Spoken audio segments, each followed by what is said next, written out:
आज की क्लास में आप सभी का हार्दिक स्वागत करता हूं। आज की क्लास में हम राजनीति विज्ञान बीए पार्ट थर्ड का जो प्रथम प्रश्न पत्र है, यानी बीए फाइनल ईयर का जो प्रथम प्रश्न पत्र है, उसके अंतर्गत आज का हमारा 10वां अध्याय है कार्ल मार्क्स। तो इस अध्याय से संबंधित जो अति लघुतरात्मक प्रश्न हैं और जो परीक्षा की दृष्टि से बहुत ही महत्वपूर्ण हैं, उन प्रश्नों पर आज की क्लास में हम चर्चा करेंगे। तो विद्यार्थियों, शुरू करते हैं। सबसे पहला प्रश्न है, मार्क्स के धर्म संबंधी विचारों को समझाइए, यानी धर्म के बारे में मार्क्स क्या कहता है। तो मार्क्स के अनुसार धर्म जनता के शोषण का एक साधन है। व्यक्ति धर्म के अंधविश्वासों के अधीन होकर मानवता विरोधी कार्य तक कर बैठता है। वर्तमान समय की जो सोचने दशा है, उसके लिए बहुत कुछ सीमा तक धर्म ही उत्तरदायी है। तो मार्क्स यह कहता है कि धर्म और जनता के शोषण का एक साधन है, क्योंकि व्यक्ति धर्म के जो अंधविश्वास हैं उनके अधीन होकर जो मानव विरोधी कार्य हैं वो भी करे बैठता है। और वर्तमान समय के अंतर्गत जितने भी सोचने दशा है, जिनके बारे में अपन सोचते हैं कि समाज में ऐसा नहीं होना चाहिए, उसके लिए बहुत कुछ सीमा तक धर्म है वो ही उत्तरदायी है। अगला प्रश्न है, मार्क्स के अनुसार सर्वहारा वर्ग कौन है। सर्वहारा वर्ग किसे कहता है मार्क्स। तो मजदूर वर्ग है, उसको मार्क्स ने सर्वहारा वर्ग कहा है। सर्वहारा वर्ग किसको कहता है? मजदूर वर्ग को। मार्क्स के मत में वर्ग संघर्ष में पूंजीवाद का नाश हो जाएगा और सर्वहारा वर्ग का अधिनायकवाद स्थापित हो जाएगा, जिसमें मजदूरों को योग्यता अनुसार काम और काम के अनुसार वेतन दिया जाएगा।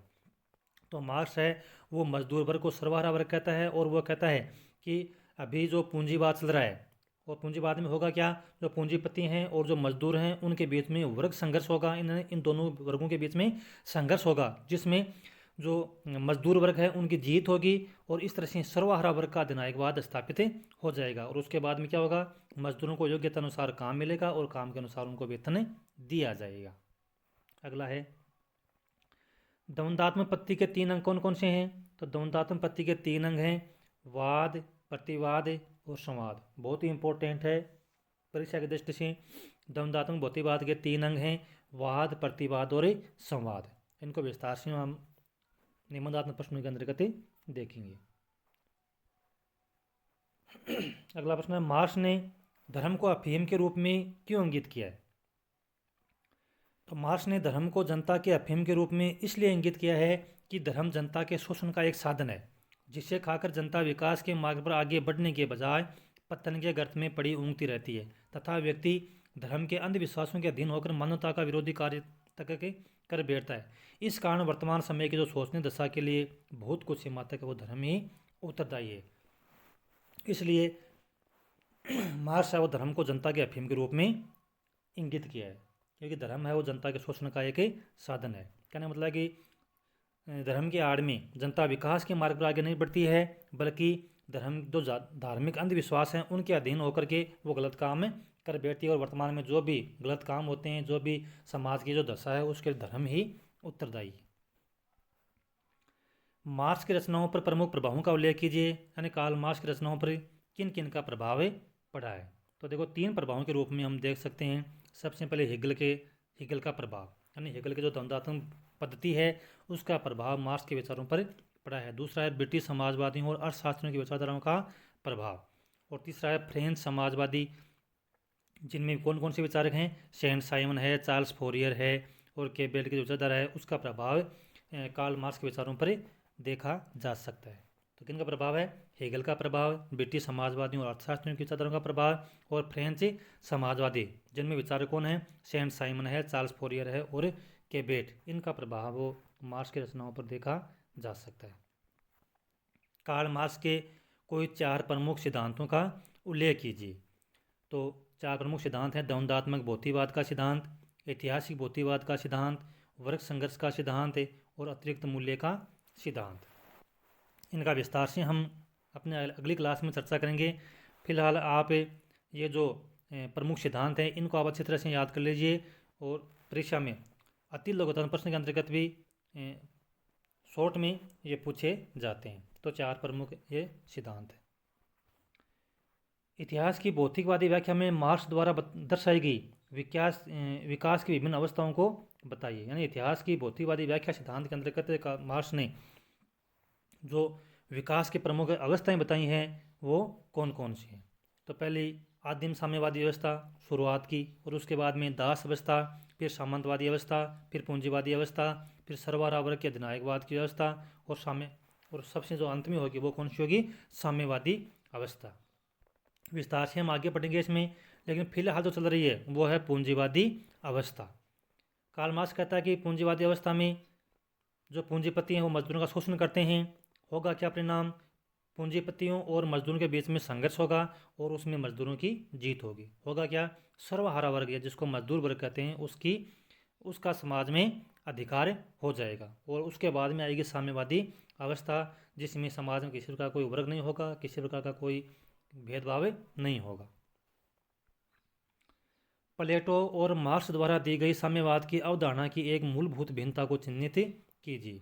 तो प्लेटो का जो साम्यवाद है वो आध्यात्मिक साम्यवाद है, जबकि मार्क्स का जो साम्यवाद है वो वैज्ञानिक साम्यवाद है। मार्क्स की वर्ग व्याख्या के अनुसार इतिहास क्या है। तो मार्क्स के अनुसार अब तक का सारा मानव इतिहास वर्ग संघर्ष का इतिहास है। इतिहास के प्रत्येक युग में दो परस्पर विरोधी वर्ग, एक शोषक वर्ग और दूसरा शोषित वर्ग।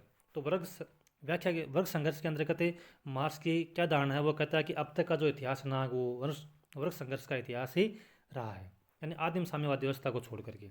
और इतिहास के प्रत्येक युग में परस्पर दो विरोधी वर्ग रहे, एक शोषण करने वाला, एक शोषण को सहन करने वाला, यानी शोषक वर्ग और शोषित वर्ग रहे। अतिरिक्त मूल्य के सिद्धांत से मार्क्स का क्या तात्पर्य है।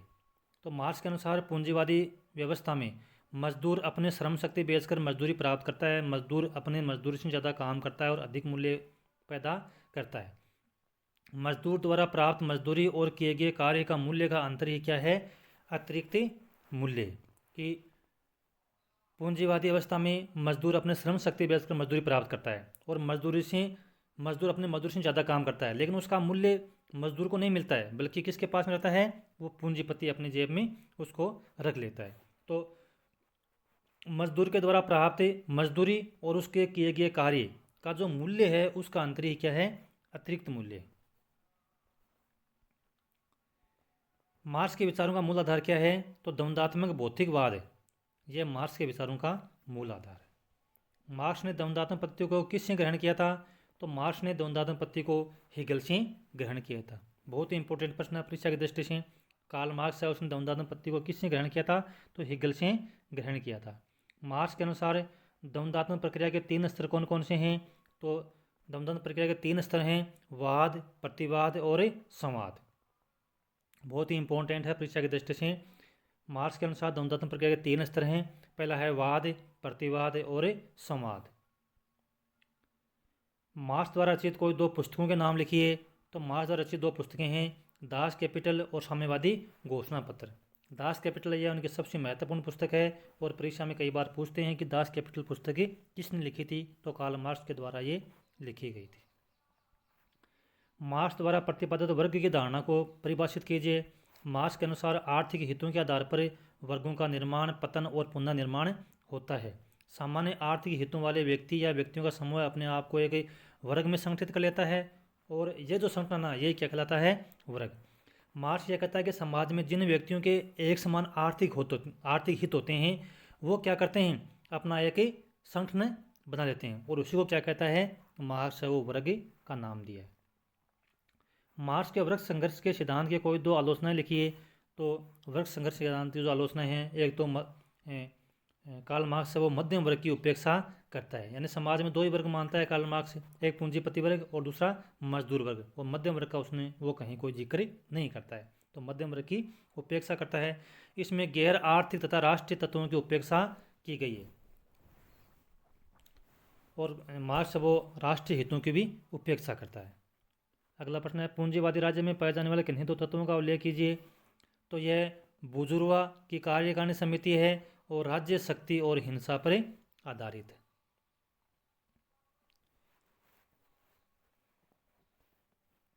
अगला प्रश्न है, हेगल और कार्ल मार्क्स के द्वंद्ववाद में क्या अंतर है। तो हेगल के द्वंद्ववाद में विचार की प्रधानता है, जबकि कार्ल मार्क्स के द्वंद्ववाद में भौतिकवाद या पदार्थ की प्रधानता है।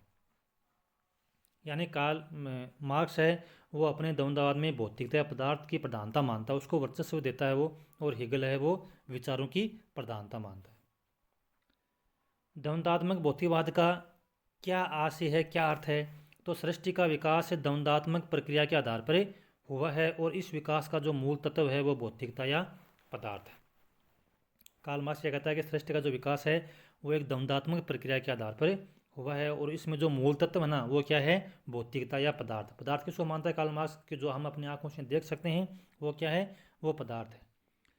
मार्क्स ने धर्म को किसकी संज्ञा दी है? तो मार्क्स ने धर्म को अफीम की गोली कहा है। किस विचार को क्रांतियों का दार्शनिक कहा जाता है और क्यों?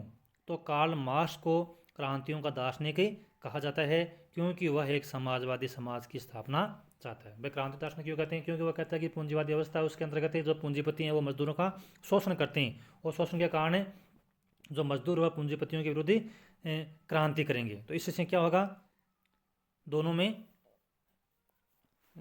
में संघर्ष है वो संघर्ष की शुरुआत होगी और परिणाम स्वरूप क्या होगा, एक समाजवादी समाज की स्थापना होगी। कार्ल मार्क्स के वर्ग विहीन राज्य विहीन समाज की विशेषताएं बताइए। तो कार्ल मार्क्स कहता है कि जो वर्ग विहीन राज्य विहीन समाज की स्थापना होगी उसमें ऐसे समाज में क्या होगा, धर्म जाति रंग तथा धन के आधार पर भेदभाव नहीं होगा और काम करने के अयोग्य व्यक्तियों के लिए सामाजिक सहायता की व्यवस्था होगी। तो ये थी वर्ग विहीन और राज्य विहीन समाज की धारणा कार्ल मार्क्स की। तो आज की क्लास में बस इतना ही।